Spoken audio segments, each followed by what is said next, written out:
అందరికీ నమస్కారం. आप सभी को ब्रह्मर्षि तटवर्ती राघव राव सर का नमस्कार। కార్యక్రమం ప్రారంభించే ముందు గురువు గారి పత్రి గారికి ఒక్కసారి మనం ధన్యవాదాలు చెప్పుకుందాం. कार्यक्रम शुरू करने से पहले परम गुरु ब्रह्मर्षि पितामह पत्री जी को धन्यवाद करते हैं। మనం గత 47 ఎపిసోడ్ నుంచి हम पिछले 47 एपिसोड से ఒక విషయమే చెప్పుకుంటున్నాం. एक विषय के ऊपर चर्चा कर रहे थे। ఈ రోజు 48వ ఎపిసోడ్. आज का एपिसोड 48वां है ఏమిటంటే టాపిక్ వికృతి ప్రకృతి సంస్కృతి. और विषय है विकृति प्रकृति और संस्कृति। ఈ విషయం చెప్పుకుంటూ हम इस विषय के ऊपर चर्चा करते हुए అజ్ఞాని యొక్క ప్రవర్తన ఎలా ఉంటుందో తెలుసుకుంటున్నాం. अज्ञानी का व्यवहार कैसा होता है वो हम जान रहे हैं। ఈ రోజు ఇంకొక విషయం తెలుసుకుందాం. आज एक और विषय के प्रति जानकारी प्राप्त करेंगे। భగవంతుడు సర్వాంతర్యామి అని అంటూ भगवान सर्वांतर्यामी ऐसा बोलते हुए ఆయనను ఆలయాలలో చీలలో उनको मंदिरों में मंदिर तरह आलय చర్చి चर्च में మసీదుల్లో मस्जिद में మాత్రమే ఉన్నట్టుగా मात्र ही रहते हैं ऐसा सोचकर ప్రవర్తించడం, व्यवहार करते हुए మిగిలిన చోట్ల बाकी और जगह पे ఆయన లేనట్టుగా वे नहीं रहते हैं ప్రవర్తించడం ऐसा व्यवहार करना అన్నది అజ్ఞాని లక్షణం. यह भी अज्ञानी का लक्षण है। ఇంచేతంటే क्योंकि ఎవరినైనా భగవంతుడి గురించి చెప్పమంటే किसी को भी भगवान के बारे में पूछने पर बताते हैं ఏమంటారంటే భగవంతుడు సర్వాంతర్యామి అంటారు. भगवान सर्वांतर्यामी है। ఆయన అంతటా ఉన్నాడు, वे सभी जगह पर मौजूद है, అందరిలో ఉన్నాడు, सभी में है అన్నిట్లోనూ ఉన్నాడు और बाकी सब में भी है అని అంటారు. ऐसा बोलते हैं। మరి అంతటా ఉన్నప్పుడు जब वो सभी जगह पे मौजूद है ఒక్క మందిరాల్లోనే వీళ్ళు పవిత్రంగా ఉంటారు. एकमात्र मंदिर में ही पवित्र भाव से रहते हैं। మీరు చూడండి, గుడికి వెళ్ళినా లేకపోతే చర్చికి వెళ్ళినా हम देख सकते हैं यदि कोई मंदिर जाते हैं अथवा चर्च जाते हैं అక్కడ పవిత్రంగా ఉంటారు. वहां पे पवित्र रूप से रहते हैं। వాళ్ళ ప్రవర్తన చాలా వినయంగా పవిత్రంగా ఉంటుంది. उनका व्यवहार बहुत ही पवित्र और विनम्रता पूर्वक रहता है।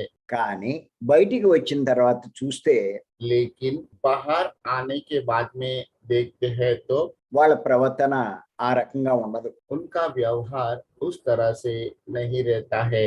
మాటలు మారిపోతాయి, उनकी बातों में फर्क आ जाता है, చేతలు మారిపోతాయి. उनके कार्यों में फर्क आ जाता है। మరి ఎందుకు ఇలా ప్రవర్తిస్తారు? इस तरह से क्यों व्यवहार करते हैं? మరి భగవంతుడు అంతటా ఉన్నప్పుడు जब भगवान हर जगह पे हैं, అంతటా పవిత్రంగా ఉండాలి కదా, हर जगह पे भी पवित्र भाव से रहना चाहिए ना, ఎందుకు ఉండట్లేదు? क्यों नहीं रहते हैं? అడిగితే చెప్తున్నారు, पूछने पर बता तो रहे हैं, కానీ చెప్తున్నారు అంటే తెలుసున్నట్టే లెక్క. वे बता रहे हैं इसका मतलब उनको यह पता है। మరి తెలిసిన వాడు అన్ని చోట్ల పవిత్రంగా ఉండాలి. जब जानते हैं तो हर जगह उन्हें पवित्र भाव से रहना चाहिए। మరి లేకపోతే వాడు అజ్ఞానంలో ఉన్నట్టే లెక్క. यदि इस तरह से नहीं रह पाता है तो अभी वो अज्ञान में है ऐसा मान सकते हैं। అలాంటి అజ్ఞానం ఉన్నట్లయితే यदि इस तरह का अज्ञान रहता है तो గుడిలో ఎంత పవిత్రంగా ఉన్నా मंदिर में जितना भी पवित्र भाव से रहने पर भी బయట చెయ్యకూడని పనులు చేస్తాడు, बाहर नहीं करने वाले सभी कार्य कर लेते हैं, పాపాలు చేస్తాడు, पाप कर्म करते हैं, అధర్మంగా వ్యవహరిస్తాడు, अधर्म पूर्वक व्यवहार करते हैं, హింసలు కూడా చేస్తాడు. हिंसा भी करते हैं, వాటి ఫలితం తర్వాత కష్టాల రూపంలో అనుభవిస్తాడు. जिनका फल बाद में मुसीबतों के रूप में तकलीफों के रूप में अनुभव करना पड़ता है। ఇది ఎందుకు జరుగుతుంది? यह सब क्यों हो रहा है? భగవంతుడి గురించి సరైన అవగాహన లేకపోవడమే. भगवान के प्रति सही समझ नहीं होने की वजह से हो रहा है। ఊరికే అంటే సరిపోదు, खाली बोलने से नहीं चलता है, ప్రవర్తనలో కూడా దానికి తగ్గట్టుగా ఉండాలి. व्यवहार में भी उसके अनुरूप रहना चाहिए। మనం కనుక గమనిస్తే यदि हम देखते हैं బయట ఎన్నో నేరాలు చేస్తున్నాడు, बाहर अनेक तरह के गुनाहे हो रहे हैं, హింస చేస్తున్నాడు, हिंसा हो रहे हैं, ఆ జీవులను ప్రాణులను హింసిస్తున్నాడు, बहुत से जीवियों को, प्राणियों को हिंसा दे रहे हैं, చంపుతున్నాడు, मार रहे हैं, వాటి మాంసం భక్షిస్తున్నాడు. उनका मांसाहार का सेवन कर रहे हैं। మరి బయట ఇన్ని పనులు చేస్తూ ఉంటే భగవంతుడు చూడడా? यदि बाहर इतने सारे पाप कार्य करते हैं तो भगवान नहीं देखते हैं क्या? ఆ విషయం భగవంతుడికి తెలియదా? यह विषय भगवान को पता नहीं है क्या? మరి ఆయన శిక్షించడా? तो वे इनको शिक्षा नहीं देंगे क्या? మరి అలా భగవంతుడు శిక్షించకపోతే यदि भगवान इस तरह से दंड नहीं देते हैं तो గుడిలో ఎందుకు అంత పవిత్రంగా ఉంటాడు? मंदिर में क्यों इतना पवित्र भाव से रहते हैं? అక్కడ కూడా ఇలాగే ప్రవర్తించవచ్చు కదా? मंदिर में भी इसी तरह का व्यवहार करना चाहिए ना? మరి ఎందుకు అక్కడ పవిత్రంగా ఉండడం? मंदिर में क्यों इतना पवित्रता से रहते हैं? గుడిలో భగవంతుడు చూస్తున్నాడనేటువంటి ఉద్దేశం. मंदिर में भगवान देख रहे हैं इसलिए वे ऐसा करते हैं। బయట అయితే చూడట్లేదు అని లెక్క. इसका मतलब बाहर वे नहीं देख रहे हैं, మరి అంతటా ఉన్నాడని ఎందుకంటారు? तो हर जगह वे मौजूद है ऐसा क्यों बोल रहे हैं? చూడండి, ఊళ్ళోనే ఉన్నాడు అన్నట్టుగా ప్రవర్తిస్తాడు, मंदिर में ही रहते हैं इस तरह का व्यवहार करते हैं, బయట ఎక్కడైనా యాక్సిడెంట్ అయినా, बाहर यदि किसी का अकस्मात होता है, ఎక్కడైనా ఇబ్బంది కలిగినా, यदि कहीं और तकलीफ आ जाता है, కష్టం కలిగినా मुसीबत में गिर जाते हैं, అక్కడికక్కడే దండం పెట్టుకుని उसी जगह पे कभी प्रणाम करते हुए భగవంతుణ్ణి ప్రార్థిస్తాడు, भगवान का प्रार्थना करते हैं, తన కష్టం తొలగించమంటాడు. उनकी मुसीबतों से बाहर निकालने के लिए प्रार्थना करते हैं।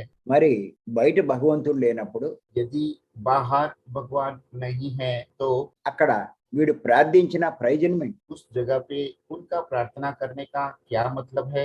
ఎంత కష్టం వచ్చినా గుడికే వెళ్ళాలి. इतना भी मुसीबत आने पर उन्हें मंदिर में ही जाना चाहिए, మరి అక్కడే ఉన్నాడు కదా, तो वो अभी वहीं पे रुका हुआ है, అక్కడే మొక్కుకోవాలి. उसी जगह पे प्रार्थना कर रहा है। మరి ఒక్కొక్క సందర్భంలో तो हर एक संदर्भ में ఒక రకంగా ప్రవర్తిస్తారు, अलग तरह से व्यवहार करते हैं, ఒక్కొక్క సందర్భంలో और दूसरे संदर्भ में ఆ భగవంతుడి విషయంలో भगवान के विषय में ఇంకో రకంగా ప్రవర్తిస్తారు. दूसरी तरह का व्यवहार करते हैं। ఇదంతా ఎందుకు జరుగుతుంది? यह सब क्यों हो रहा है? అజ్ఞానమే దానికి కారణం. अज्ञान ही इसका कारण है। అజ్ఞానంలో ఉన్నవాడికి अज्ञान में रहने वालों को భగవంతుడి గురించి సరైన అవగాహన ఉండదు. भगवान के प्रति सही समझ नहीं रहता है, అంచేత రకరకాల ప్రవర్తన మనకు కనిపిస్తుంది. इसीलिए अनेक प्रकार के व्यवहारों को हम देख सकते हैं।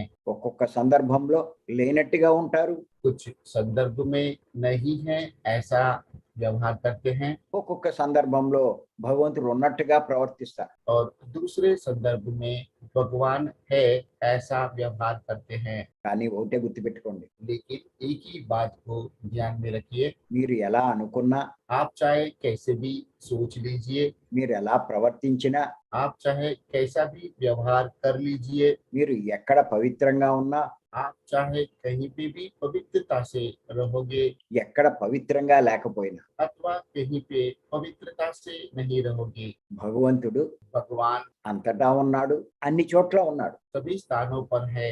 అన్నది తెలుసుకోవాలి. यह बात हमें जान लेना चाहिए। అన్ని చోట్ల పవిత్రంగా ఉండాలి, सभी जगह पे हमें पवित्रता से रहना चाहिए, అన్ని చోట్ల మనం సవ్యంగా జీవించాలి. सभी स्थानों पर हमें नम्र भाव से रहना है।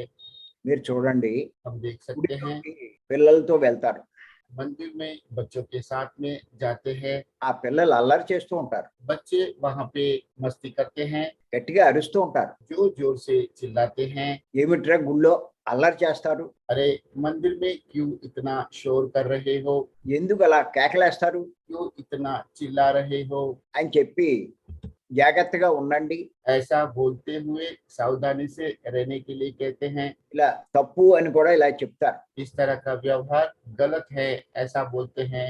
అంటే దాని అర్థం ఏమిటి? तो इसका मतलब क्या है? వాళ్ళంతట వాళ్ళు పిల్లలకి ట్రైనింగ్ ఇస్తున్నారు. अपने आप ही वे बच्चों को ट्रेनिंग दे रहे हैं। ఏమని అంటే గుళ్ళో పవిత్రంగా ఉండు, उनके ऐसा बोलते हैं कि मंदिर में पवित्रता से रहो, బయట నీ ఇష్టం అన్నట్టుగా చెప్తున్నారు. लेकिन बाहर आप अपने मर्जी के मुताबिक रह सकते हो। ఎందుకు అలా చెప్తున్నారు? क्यों ऐसा बोल रहे हैं? గుళ్ళో దేవుడు ఉంటాడు, मंदिरों में भगवान रहते हैं, అంచేత పవిత్రంగా ఉండాలి. इसीलिए पवित्रता से रहना है। మిగతా చోట్ల ఉండడు కాబట్టి और जगहों पे नहीं रहेंगे, इसीलिए నీ ఇష్టం आपकी मर्जी। అన్నట్టుగా వాళ్ళకి చెప్తూ ఉంటారు. इस तरह से उनको बताते हैं। కానీ అంతటా భగవంతుడు ఉన్నాడు అన్న విషయం అవగాహన ఉంటే लेकिन सभी जगह भगवान रहते हैं यह विषय की प्रति उनको समझ रहता है, तो ప్రతి చోట పవిత్రంగా ఉండమని హెచ్చరిస్తారు. हर जगह पे पवित्रता से रहने के लिए उनको चेतावनी देते थे। అంతేగాని గుళ్ళో ఏమిట్రా అల్లరి అని అనరు. लेकिन मंदिर में ही क्यों शोर शराबा करते हो अथवा मस्ती करते हो यह नहीं कहते। అల్లరి చేయకండి అంటారు, आवाज मत कीजिए ऐसा कहते हैं। అరవకండి అంటారు, चिल्लाना नहीं है ऐसा कहते हैं। తప్పు అంటారు. ये गलत है। అంతేకాని గుళ్ళో ఏమిటి అల్లరి అని అనరు. लेकिन मंदिर में क्यों इतना आवाज करते हो ऐसा नहीं बोलते हैं। అంచేత ఇలా ప్రవర్తిస్తున్నారు అంటే అజ్ఞానమే దానికి కారణం. इसलिए इस तरह का व्यवहार करते हैं, इसके पीछे अज्ञान ही कारण है। అంచేత మనం అజ్ఞానం తొలగించుకోగలిగితే इसलिए यदि हम अज्ञान को दूर कर पाते हैं तो జ్ఞానం పొందితే ज्ञान प्राप्त करेंगे, तो అంతటా పవిత్రంగా ఉంటాం, हर जगह पवित्रता से रहेंगे, అన్ని చోట్ల పవిత్రంగా ఉంటాం, सभी जगहों पर पवित्रता से रहेंगे, అన్ని చోట్ల భగవంతుడు ఉన్నట్టుగా ప్రవర్తిస్తాం. सभी जगह पे भगवान रहते हैं, उस तरह का व्यवहार करते हैं, తప్పులు చెయ్యం, गलतियां नहीं करेंगे, పాపాలు చెయ్యం, पाप नहीं करेंगे, కష్టాలు తెచ్చుకోం मुसीबतों को न्योता नहीं देंगे। అని చేత తెలుసుకోండి. इसलिए जान लीजिए, అజ్ఞానంలో ఉంటే यदि अज्ञान में रहेंगे तो మనకి తెలియకుండానే हम नहीं जानते हैं फिर भी కష్టాలు తెచ్చుకుంటాం. मुसीबतों को लाते हैं। కానీ జ్ఞానం పొందితే लेकिन यदि ज्ञान प्राप्त करते हैं तो అన్ని చోట్ల పవిత్రంగా ఉండి सभी जगहों पर पवित्रता से रहते हुए కష్టాలే తెచ్చుకోం. मुसीबतों को न्योता नहीं देंगे। గుర్తుపెట్టుకోండి, మన అజ్ఞానమే మన కష్టాలకు కారణం. हमारा अज्ञान ही हमारे मुसीबतों का कारण है। అందుకే పత్రి గారు అంటారు, इसीलिए पत्री जी कहते हैं, నీకు ఏమాత్రం దుఃఖం కలిగినా यदि आपको लेश मात्र दुख भी होता है నువ్వు అజ్ఞానంలో ఉన్నట్టే అని అంటారు. तो आप अभी भी अज्ञान में हो ऐसा बोलते हैं। చేత ఈ విషయాలన్నీ మనం తెలుసుకోవాలి. इसीलिए यह सभी विषय हमें जान लेना है। ప్రతి ఒక్కరూ దుఃఖం ఉండకూడదంటారు. हर कोई दुख नहीं रहना चाहिए ऐसा बोलते हैं। దుఃఖం ఉండకూడదు అంటే दुख नहीं रहना चाहिए इसका मतलब అజ్ఞానంలోంచి బయటపడవలసిందే. अज्ञान से बाहर आना ही पड़ेगा। మరి అజ్ఞానంలోంచి బయటపడాలి అంటే तो अज्ञान से बाहर आने के लिए తీవ్ర ధ్యాన సాధన చెయ్యాలి. तीव्र ध्यान साधना करने की आवश्यकता है। శ్వాస మీద ధ్యాస ఉంచి సరైన ధ్యానం చెయ్యాలి. श्वास के ऊपर ध्यान केंद्रित करते हुए सही ध्यान साधना करना है। సాత్వికమైన శాకారం తీసుకోవాలి. सात्विक शाकाहार का सेवन करना है। అలా మనం చేసినప్పుడే यदि हम इस तरह से करते हैं तो మన అజ్ఞానం తొలుగుతుంది, तभी हमारा अज्ञान दूर हो जाता है, జ్ఞానం సంపాదించుకుంటాం, ज्ञान प्राप्त कर पाएंगे మన జీవితం హాయిగా ఉంటుంది, और हमारा जीवन सुखमय रहता है। ఏ దుఃఖము ఉండదు. किसी प्रकार का दुख नहीं रहता है। ఆ పనే మనం అంతా చేస్తున్నాం.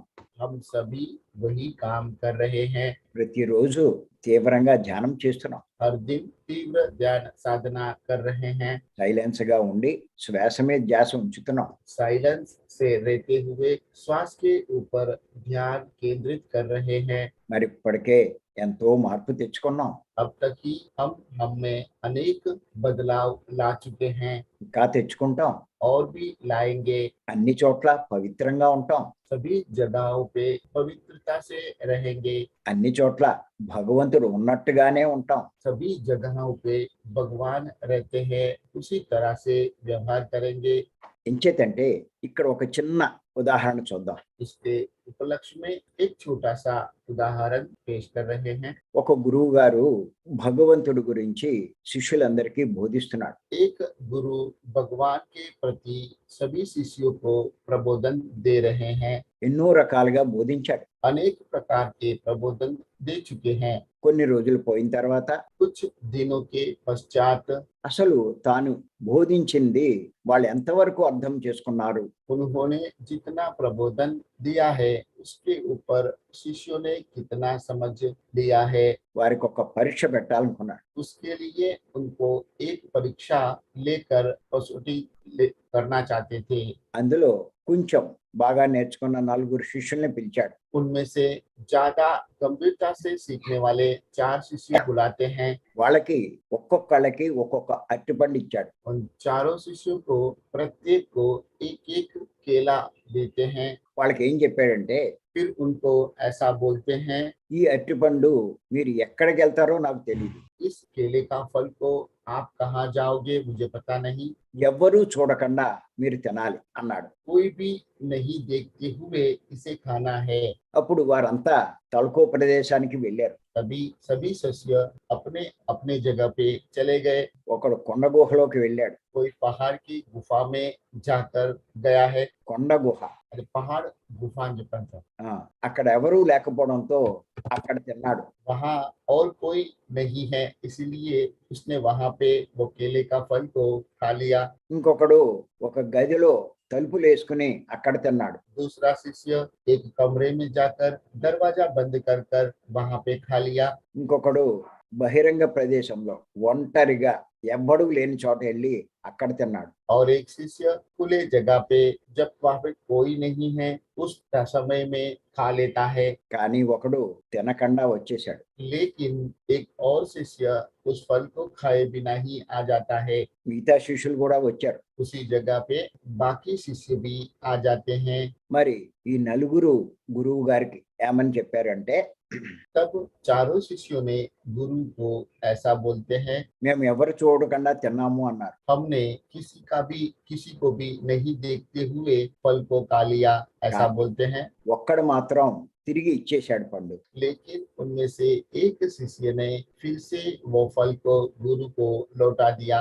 गुरु अड़िगाడు నువ్వు ఎందుకు తిరిగి ఇచ్చేసావని। तब गुरुजी उन्हें पूछते हैं क्यों मुझे रिटर्न दे दिया। అప్పుడు ఆ శిష్యుడు చెప్పాడు, तब शिष्य उन्हें प्रत्युत्तर देते हैं, మీరే చెప్పారు కదండి, आप ही ने कहा है ना, భగవంతుడు అంతటా ఉన్నాడు, भगवान सभी जगह पे मौजूद है, అన్ని చోట్ల ఉన్నాడు, सभी स्थानों पर है, ఇంక నేను ఎలా తినగలనండి, तो मैं कैसे खा पाऊंगा, అందుకే పట్టుకొచ్చేసాను అన్నాడు। इसलिए मैं बिना खाए ही लेके आया हूँ। అప్పుడు గురువు గారు అన్నారు, तब गुरु ने कहा, నాయనా నువ్వు ఒక్కడవే అర్థం చేసుకున్నావు నేను చెప్పిన సందేశం అని చెప్పాడు। सिर्फ आपने ही मैंने जो संदेश आपको दिया है वो पूरी तरह से समझ लिया, ऐसा कहा है। అంచేత ఊరికే అంటే కుదరదు, इस तरह से खाली बोलने से नहीं चलता है, ఆచరణ ఉండాలి। आचरण में भी रहना जरूरी है। అంచేత ఈ విషయం మనం తెలుసుకోవాలి, इसलिए इस विषय को हमें जान लेना है, అజ్ఞానంలో ఉండకూడదు। अज्ञान में नहीं रहना है। ఇంకా మనలో అజ్ఞానం ఉంటే మన సాధన పెంచుకోవాలి। यदि अब भी हम में अज्ञान है तो साधना को और बढ़ाना है। మనం జ్ఞానులం కావాలి. और हम सभी को ज्ञानी बनना है। మరి ఈ అవకాశం ఇచ్చిన మీ అందరికీ నేను ధన్యవాదాలు చెప్తున్నా. इस तरह से मौका देने के लिए आप सभी को ब्रह्मश्री तटवर्ती राघवराव सर धन्यवाद दे रहे हैं। Thank you. धन्यवाद। Chiranjeevi, yes sir. చూడు హిందీ పీపుల్ ఎవరున్నారు ఒక్కసారి. नमस्ते आयुष जी। नमस्ते सर। नमस्ते सर। हम पिछले 47 दिनों से एक विषय के बारे में बात कर रहे हैं, विकृति, प्रकृति और संस्कृति। आज सर ने उस विषय के एक और आयाम को हमारे सामने प्रस्तुत किया। मैं बोलूं चिरंजीवी सर? सर को पूछते हैं। బోలియే ओके। బోలియే.